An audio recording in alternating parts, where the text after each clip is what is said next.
Hi, this is Political News in 5, and today is January 15th, 2023. I'm Aisha Osuri. Now I'm starting with PVC Collection and the good news that INEC has extended by a week the deadline for PVC Collection. So you now have until January 29th to do so, which means more Nigerians can join the PVC challenge and show off their PVCs on social media when they finally pick it up. INEC has been fairly responsive to feedback on the process. It has decentralized collection to the ward level until January 22nd. You can use an app or there's SMS service to find out the exact location of your PVC, all commendable. However, INEC has not been able to deal with the persistent complaints that, particularly in Lagos, Igbo residents or people who are in opposition strongholds are finding it really difficult to pick up their PVCs. Unfortunately, some people have cheekily advised that if you're going to pick up your PVC, please wear an APC shirt or a batified hat. So don't say you didn't hear that. Now, unfortunately, yes, voter registration and PVC collection can be used to disadvantage the opposition, and it's a known tactic in many African countries.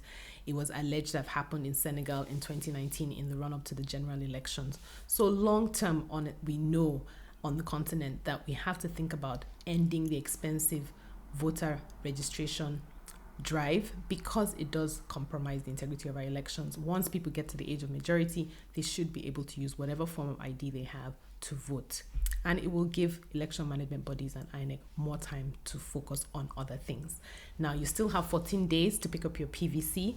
As people continue to share their challenges, let's also remember to celebrate the collection centers that are doing fantastically well. Now, the second thing I want to talk about is Atiku-gate and party financing. Now, last week, there was supposed to be a big reveal by a former aide of Atiku Abubakar, the PDP presidential candidate, all aimed at trying to get people to change their mind about his candidacy, as if anything ever affects people and their loyalties. And anyway, the big reveal ended up to be flat because it was about how Obasanjo and Atiku used SPV vehicles to fund PDP when they were in power. Now, the particular story was around collecting 100 million naira from Joshua Darie, who used to be the governor of Plateau and was known to have embezzled, or is alleged to have embezzled, at least 2 billion naira from his state. Now, we know this is not news. Governors do fund the parties. That's what makes them powerful. That's what makes them able to dictate what happens. And so the question for us should be, as citizens, two things. One, that the revelation actually makes Obasanjo look worse than Atiku. And two, that if we really want to do something about party financing, then we have to know that something needs to change, because the link between corruption, state capture, and poor internal party democracy starts from party financing. And the problem is as old as our democracy, or from the time we got independence, as this book by Richard Sklar points out. And I just want to read a few lines to buttress this point, where he says the main channel of funds for the action group between 1959 and 1961 was yet another company, the National Investment and Properties Company Limited, owned in its entirety by 4 leading members of the party. This company was created in 1958, ostensibly to develop properties, but its real purpose was to finance the action group. So there you have it. If we want to end this link between party financing and the money that's supposed to be spent on public services, then more of us are going to have to join the parties, pay our dues, and fund the parties that way.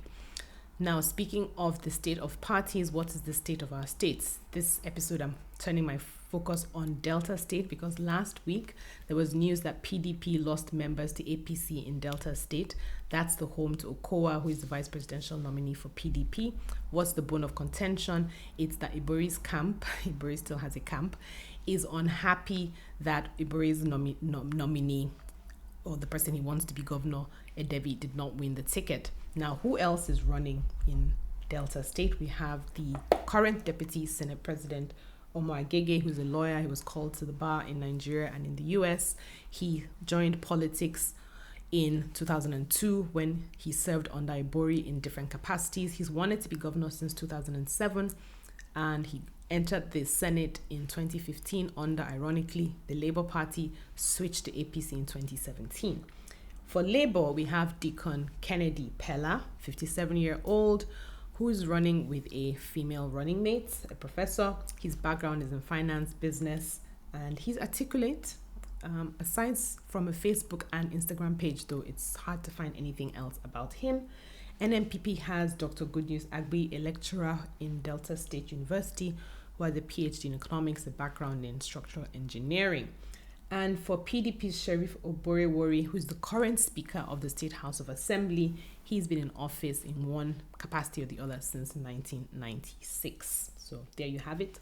Honorable mention to Great Ogburu, who is running for the 5th consecutive time to be governor of Delta. Each time, this is what's interesting, on a different party platform. In 2019 it was APC. This year it's in ABGA. Maybe 5th time will be the charm for him. PDP has led Delta since 1999. That's 24 years, and all polls indicate that the residents there are really looking forward to a different party in power. Let's see what happens in March. That's it on Political News in 5. Stay safe, stay well, have a good week ahead. Bye.